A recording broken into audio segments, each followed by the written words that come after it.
I remember talking to Jack Benny one day, because we would also double over and do the Benny show. I would be playing the other character on the Benny show, and Phil and I would ride back and forth. I remember once going from CBS to NBC, we cut across the parking lot because the shows backed into each other. Jack was on out here. Show originated 4 to 4:30, and Phil's show originated when we were both on Sundays, 4:30 to 5. They were on later out here, but that fed New York at 7 o'clock, I guess.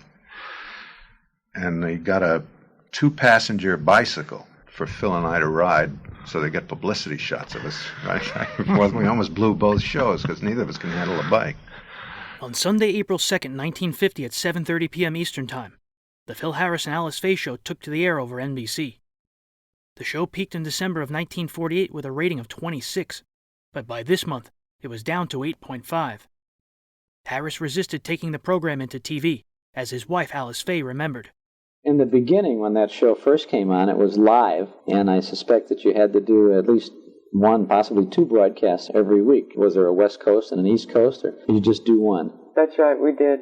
I think the show really came into its own when Rexall came in, because first of all... Well, we were rolling then. We really had it. We had tremendous writers, too, and it was all terrific. It was really going.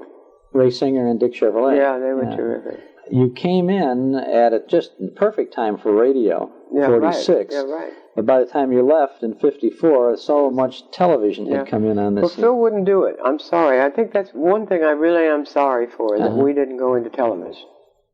But he didn't want to do it. He couldn't see another family show on TV. He was afraid. It's too bad, because I would say that the Phil Harris Alice Faye show was not another family show. It was a very special show. It was really fun. And your personalities could have easily translated to television. Couldn't see it. You couldn't tell him that. Maybe he didn't want all the extra work. TV is a hard... I don't know. He did have a hard time, really, didn't he, for a while, doing the Benny show, and then boom, immediately... because in the rehearsals and everything. Yeah. Elliott Lewis's friendship with Phil went all the way back to their days on the Jack Benny program. I asked Jack once why, because I was really serious. We were getting big laughs, and I wasn't sure why. I was very happy that we were getting laughs, and so was Phil, and so were the writers. But I wasn't sure why, and I asked Jack.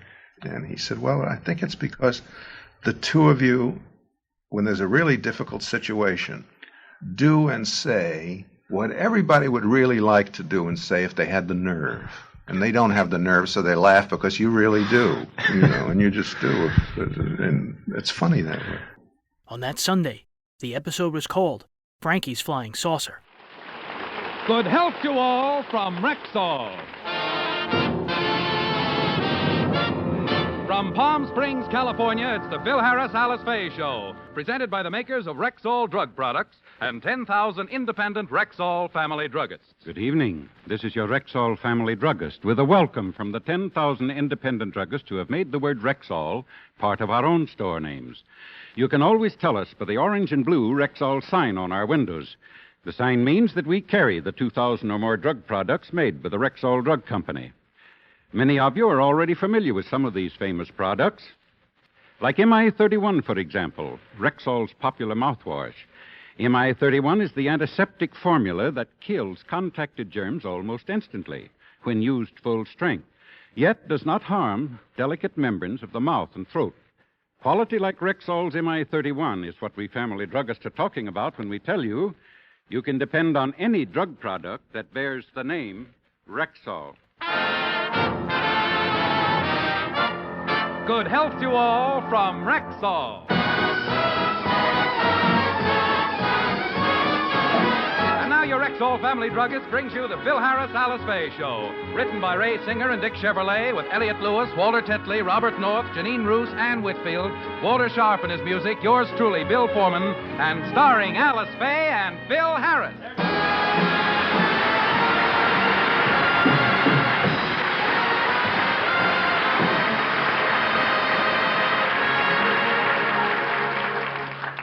Today is the Harris family's last day in Palm Springs. They want to take advantage of it, so Phil has insisted that they get up at 5 a.m. As we look in, they're returning to the hotel after a 2-hour horseback ride. Gee, Mommy, we've had a wonderful morning. So far, we've played tennis and gone swimming and bicycle riding. What's the next thing planned for us? Well, I don't know. Let's go back to the room, wake Daddy up, and ask him. Phyllis, why doesn't Daddy ever get up in the morning? Oh, he can't on account of his health. He said he has peculiar pigmentation of the skin, and the gamma rays of the morning sun affect his epidermis. What does that mean? It's French for beat it, get lost, and let me sleep, Mommy, why doesn't Daddy ever get up in the morning? Oh, for a very good reason, children. He says he's like a delicate flower, and the morning sun wilts him. I thought the sun was good for flowers. Oh, not your father. He claims he's a jasmine and only blooms at night. I wonder if he's awake yet. Isn't that Daddy sitting over there by the pool with Uncle Willie? So it is. Look, girls, you go in and get dressed, and I'll be there in a few minutes. I want to talk to Daddy. I wonder what they're watching so intently. Uh-oh. It's that girl on the diving board in the French bathing suit. I'll sneak up behind them and see just how interested they are. Philip, isn't she a honey? Get that red hair, that beautiful face, and that voluptuous figure. Yes, William. But what about her character?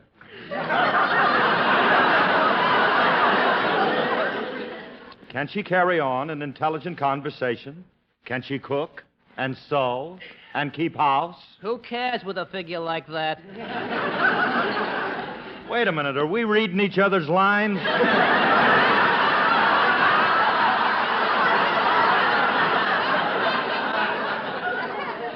You're right about that girl, Philip. We men shouldn't be taken in by what appears on the surface. She looks nice from here, but what about her background? Well, wait till she turns around. We'll find out. You know, Willie, those two-piece bathing suits are really fascinating. So alluring. Phil! And that's why they disgust me.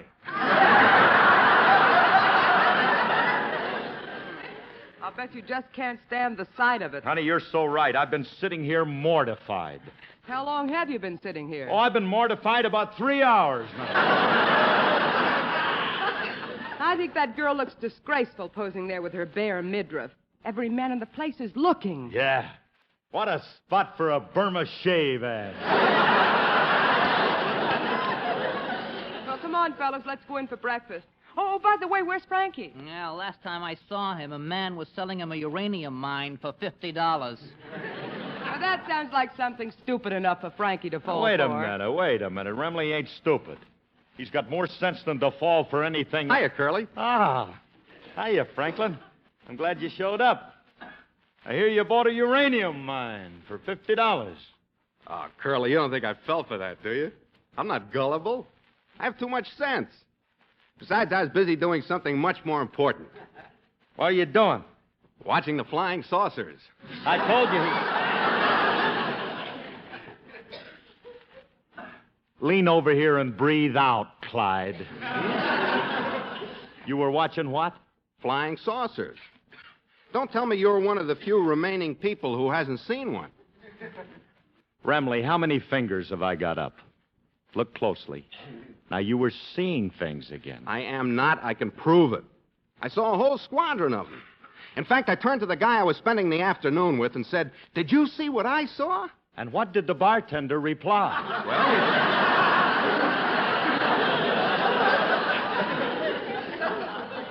I wasn't with no bartender. Oh, Frankie, a lot of people think they've seen flying saucers, but I don't believe it. I wouldn't believe it either if I hadn't seen those two guys from Mars who were driving it. Oh, I got to take the strings off his guitar. His music's driving him nuts. Remley, let me get this straight. You saw a flying saucer with two men in it, and right away you knew that they were men from Mars. Oh, no, not right away. Came out in the course of the conversation. You talked to the men from Mars? Well, naturally. I'm no snob. I'll talk to anybody who's nice All enough. Do right. you expect expect anybody to believe that wild story? Newspapers believed it. I called them last night and gave them the whole story. It's in every newspaper throughout the country today. Oh, no, Remley. How can you pull a hoax like that? When that article appears with your name in it, you'll be the laughing stock of the nation. Everybody's going to laugh at you. Nobody's going to laugh at me. What makes you so sure? When I called the papers, I gave them your name. Frankie, why did you have to give my name? You can use the publicity. Look at these headlines. Alice Faye's husband sees flying saucers and talks to men from Mars. Alice Faye's husband? Yeah, I got you a little publicity, too. Oh, you should have seen that sight. I was driving along the desert, and I saw those flying saucers come shooting from out of nowhere. Driven by men from Mars? No. No? That part I made up to make the other part sound believable. No, Curly, this is a sight I'll never forget. Those large cylindrical objects flashing through the sky at a terrific speed. And suddenly one plummeted to earth and landed in a burst on the desert. The door opened, and those little men started swarming over the Hold it, countryside. Orson.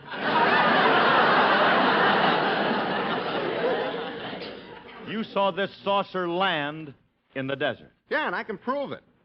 I would have gone out to examine it yesterday, but it was getting dark. I'm going out now. If you'll come with me, I'll show you where it is. I ain't going. You better. I told the newspaper men to be here at 2 o'clock to get all the facts. You should be able to describe your flying saucer. Oh, Remley. The things you get me into, I don't... Oh, all right, I'll go. But you better produce a flying saucer. Yeah, I will. Alice, you want to come with us? No. I don't want him to think I'm a kibitzer. Who? The two men from Mars. I'll only be in the way when you four start playing canasta. All right. Now, don't be facetious, Alice, or I shall not permit you to sing Wilhelmina from that new picture. What new picture? The one you're in, Wabash Avenue. You try to stop her and I'll break your arm. Sing, lover.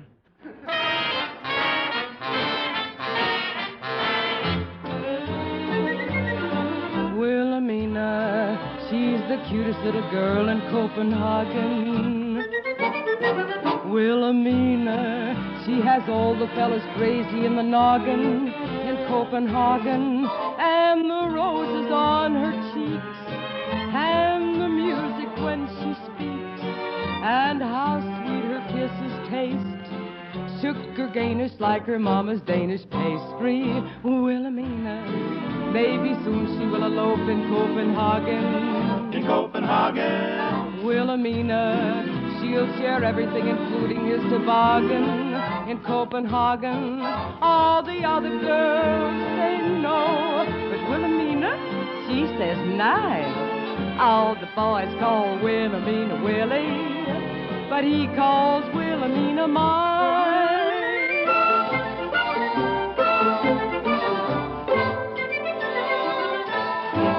Wilhelmina, she's the cutest little girl in Copenhagen. Wilhelmina, she has all the fellas crazy in the noggin in Copenhagen. And the roses on her cheeks, and the music when she speaks, and how sweet her kisses taste. It's Wilhelmina. Sugar cainish like her mama's Danish pastry. Wilhelmina, Wilhelmina. Maybe soon she'll elope in Copenhagen. Wilhelmina, Wilhelmina. She'll share everything, including his toboggan in Copenhagen. All the other girls say 9. But Wilhelmina, she says 10. All the boys call Wilhelmina Willie, but he calls Wilhelmina, Wilhelmina mine.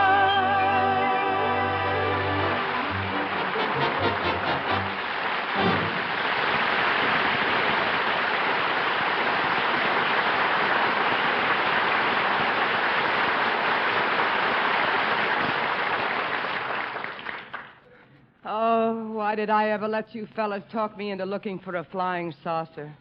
It doesn't exist. We've been tramping over this desert for 5 hours now, and I'm hot and tired and thirsty. So am I. I'd give anything for a drink. How about you, Curly? Water.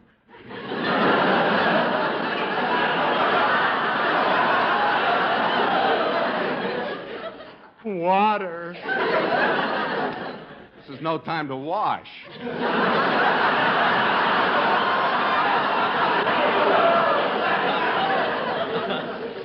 I want water to drink. To drink? You're in worse shape than I am. I'm just thirsty. You're delirious.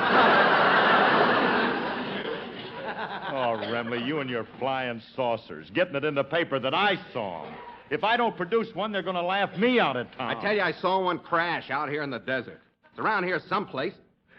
Curly, look over there. That pile of twisted metal. It's my flying saucer. Remley, you're right. You see, Alice?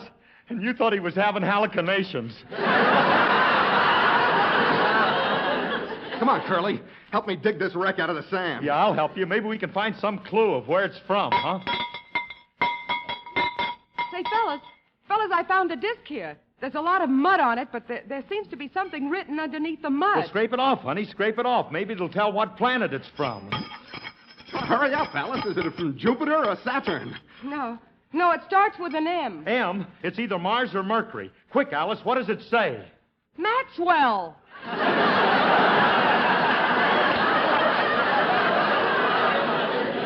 old hubcap. Maxwell. An old hubcap. So this is where Jackson buried his car. Wait till the insurance company finds out about this. They ain't gonna like it. Why? Jackson told them Rommel captured it in Africa. Frankie, this ain't a flying saucer. It's just an old automobile wreck. Who has to know that? Let's take it into town. They'll never know the difference. After all, it fooled you and